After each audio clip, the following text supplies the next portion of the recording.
Hi everyone, मैं एक बार फिर से आप सभी का सेमिनरी क्लासेस में स्वागत करता हूं। काफ़ी बिजी शेड्यूल की वजह से मैं कुछ वीडियोस वगैरह शूट नहीं कर पा रहा था, लेकिन उम्मीद है कि अब से मैं रेगुलर वीडियोस शूट करूंगा और अपलोड भी करूंगा। तो इस वीडियो में हम लोग क्या पढ़ने वाले हैं? इस वीडियो में हम लोग पढ़ने वाले हैं rise of nationalism in Europe के कुछ very important short answer question.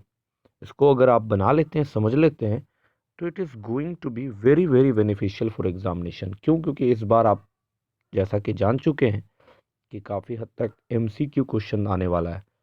Short answer question almost 16 question आएंगे, तो उसी को ध्यान में रखते हुए मैंने काफ़ी क्वेश्चन आपके लिए बनाए हैं और ऑलमोस्ट 70 क्वेश्चन मैंने बना लिए हैं। तो मैं इसको 2 या 3 वीडियो में कंप्लीट कर दूंगा, एक एक को एक्सप्लेन करने के साथ साथ। तो क्या है, पहला क्वेश्चन हुआ फ्रेडरिक सॉरियो।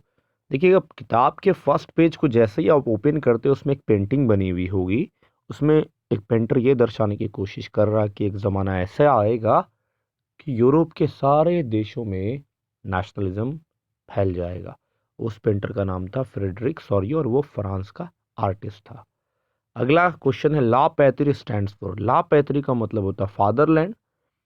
ये फ्रेंच भाषा का शब्द है जिसको फ्रेंच रिवॉल्यूशनरीज क्रांतिकारियों ने बहुत ज़बरदस्त तरीके से यूज़ करना शुरू कर दिया था लोगों के अंदर देशभक्ति को फैलाने के लिए।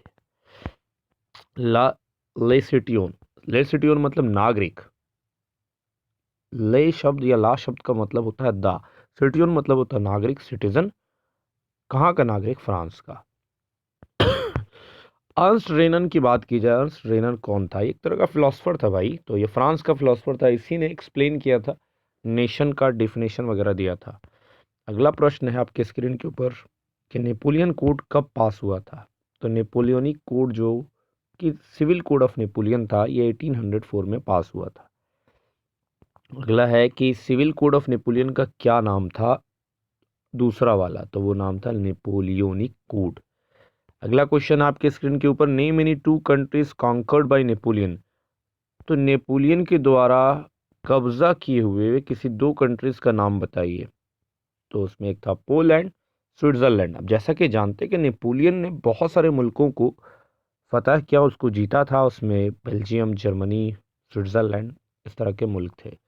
अगला question, who believe in the idea of liberal nationalism. तो लिबरल नेशनलिज्म के आइडिया पे कौन लोग बिलीव करते थे? जैसा कि यूरोप में मैंने बताया 3 प्रकार के लोग थे, पिजेंट्री, एरिस्टोक्रेसी और पागल नहीं, middle class. Who believe in the idea of liberal nationalism, तो थर्ड जो थे वो मिडिल क्लास। जॉल्वरिन कब बनाई गई थी? जॉल्वरिन एक संस्था थी, जर्मनी में बनाई गई थी ताकि लोग आके साथ में बैठ के जुआ खेलें। उसको कहते हैं जॉल्वरिन। क्या लगता है आपको? ऐसी बात है नहीं। जॉल्वरिन बनाई गई थी 1834 में ताकि तमाम तरह के जो रिस्ट्रिक्शन थे बिजनेस पे, उसको ख़त्म किया जाए। अब इस जॉल्वरिन को बनाने का काम किसने किया था? कौन इसको इनिशिएट किया था? वो था प्रशिया। जर्मनी का 2 बड़ा बड़ा शहर, एक प्रशिया एक ऑस्ट्रिया। तो प्रशिया ने ही जॉल्वरिन को बनाने का काम किया। बैटल ऑफ वाटरलू कब हुआ था? बैटल ऑफ वाटरलू हुआ था 1815 में, 1815 में। अगला question, who participated in the battle of Waterloo. तो बहुत सारे लोग थे। एक तो नेपोलियन की लड़ाई थी, किन लोगों के साथ थी? तो उसमें उसके खिलाफ रशिया थी, प्रशिया, ऑस्ट्रिया और ब्रिटेन। एक साइड में नेपोलियन, एक साइड में रशिया, प्रशिया, ऑस्ट्रिया और ब्रिटेन। रिजल्ट क्या हुआ इसका? नेपोलियन को हार मिली। सीधी सी बात है, 4 लोग एक के खिलाफ लड़ेंगे तो कहाँ से जीतेंगे? सब लोग जलन से इनके सीने पर सांप लौट रहा था, कहीं नेपोलियन इन लोग को बर्बाद ना कर दे। अगला क्वेश्चन है, when was treaty of Vienna signed. Vienna की जो संधि है उसको कब साइन किया गया था? यह साइन हुआ था 1815 में, वही बैटल ऑफ वाटरलू के बाद ही। अब इस वियना की जो कांग्रेस हुई, जो मीटिंग हुई, उसका हेड कौन था? वो ड्यूक मैटरनिच था। बड़ा नीच आदमी था, ऐसी बात नहीं, उसका नाम था ड्यूक मैटरनिच। हो सकता है नीच नाम होगा, ड्यूक मैटरनिच।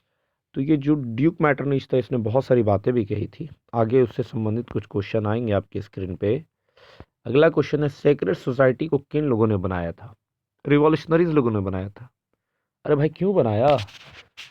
अरे भाई, जब ओपनली बोलने के लिए आप ऑफर नहीं दीजिएगा, ओपनली बोलना आपके खिलाफ मुश्किल है, आपको लगता है कि हम आपके खिलाफ जो बोल रहे हैं वो सही बोल रहे हैं, और राजा महाराजा लोग बर्दाश्त नहीं कर पाते थे, तो छिप के बोलेगा आदमी, तो इसलिए उन्होंने सेक्रेट सोसाइटीज़ बनाए थे। और वो कौन लोग थे? क्रांतिकारी लोग।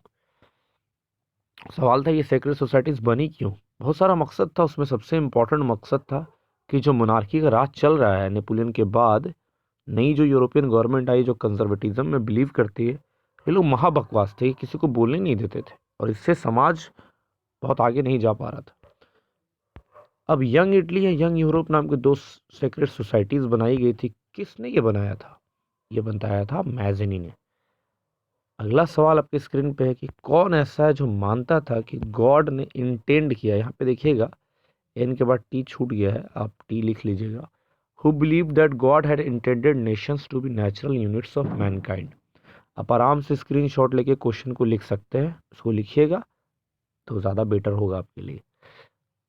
तो कौन ऐसा बिलीव करता था कि गॉड भगवान भी ये चाहते हैं कि जो मैनकाइंड है उसके लिए जो नेचुरल यूनिट होना चाहिए वो नेशन होना चाहिए, वो भटक भटक के कई राजाओं के अंदर में ना रहे, बल्कि एक राजा के अंदर में रहे। ऐसा मानने वाला कोई और नहीं बल्कि मैज़नी था। अब चूंकि मैज़नी ने सीक्रेट सोसाइटीज़ बनाई, तो उसके ही मॉडल पे कुछ और भी कंट्रीज़ में सीक्रेट सोसाइटीज़ बनाई गई। अब देखिएगा, मैंने एक एक पॉइंट का क्वेश्चन बनाया है, आपको कहीं नहीं मिलेगा। कोई किताब ऑल इन वन, जितनी भी तरह की बुक्स आ गई है, कहीं भी ऐसा क्वेश्चन आपको नहीं मिलेगा, क्योंकि ऐसा किसी ने बनाया नहीं है। मैंने खुद से इसको कैलकुलेट करके सोच समझ के इसको बनाया है, तो उम्मीद है कि आपको समझ में आएगा और एग्ज़ाम में आपको बहुत हेल्प करेगा। तो वैसी कंट्री जहाँ सेक्रेट सोसाइटीज़ को बनाया गया मैज़नी के मॉडल पे, वो जर्मनी, फ्रांस, स्विट्ज़रलैंड और पोलैंड, चार ऐसी कंट्रीज़। कोई दो का भी नाम याद रखिएगा तो काम आपका चल जाएगा। अब मैटरनिच ने अपना सबसे खतरनाक दुश्मन अपने सोशल ऑर्डर का किसको बोला था? तो वो मैज़नी को बोला था। मैटरनिच था कौन? ये लोग जो है भाई, ये पूरे का पूरा कंजर्वेटिव गवर्नमेंट से इनके अलग ड्रामे चोचले थे, ये अपने खिलाफ लोगों को बोलना देते ही नहीं थे। उसमें मैज़नी ने इनकी वाट लगा दी। मैज़नी कह लीजिए कि इन्होंने इनके खिलाफ बहुत सारी चीज़ें करनी शुरू की, आंदोलन वगैरह, तो इसलिए वो मैज़नी को अपना सबसे ख़तरनाक दुश्मन कहते थे। मैज़नी के लिए तो गर्व की बात थी। जुलाई रिवॉल्यूशन कब हुआ था, सॉरी कहाँ हुआ था? तो ये फ्रांस में हुआ था, जिसमें लुइस फिलिप को लाया गया था और पुराने जो बर्बन डायनेस्टी थी उसको हटा दिया गया था। अगला क्वेश्चन यही है कि फ्रांस में किसको इंस्टॉल किया गया 1830 में? तो लुइस फिलिप को। क्वेश्चन नंबर 22, जब फ्रांस छींकता है सारे यूरोप को सर्दी हो जाती है, ये बात किसने कहा था? यानी फ्रांस में अगर कुछ होगा तो सारे के सारे यूरोप पे उसका असर पड़ेगा। किसने कहा ऐसा? ड्यूक मैटरनिच ने। अगला सवाल है कि ग्रीस, इन लोग किसके कंट्रोल में था एक ज़माने में? ये लोग जो ग्रीस था ना, अब देखिएगा इटली के थोड़ा सा ऊपर में जगह पे है, इस साइड में टर्की से मिलता है ये। तो ये ग्रीस जो है फाइनली किसके कंट्रोल में था? ऑटोमन अम्पायर के कंट्रोल में था। और ऑटोमन अम्पायर का मेन कैपिटल कहाँ था? टर्की, इस्तांबुल में। अब सवाल अगला है कि ये वॉर ऑफ इंडिपेंडेंस ग्रीस में शुरू कब हुआ? तो 1821 में, 1821 में। फाइनली उन लोग आज़ादी उन लोग को मिल गई।